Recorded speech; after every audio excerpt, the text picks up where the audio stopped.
So I'm quite fortunate because in terms of like learning how to be a dad, I've got 8 nephews and nieces already in my family because I'm the youngest of 4. Um, so yeah, big.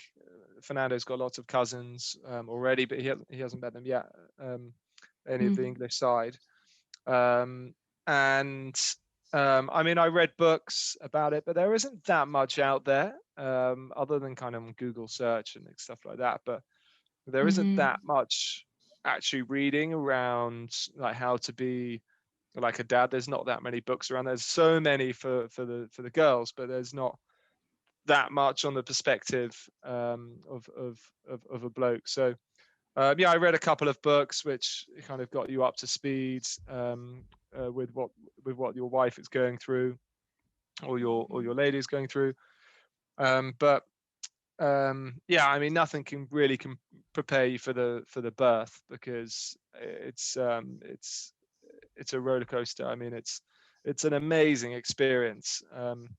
I can't tell you, like, seeing your baby born is just a miracle. It's incredible.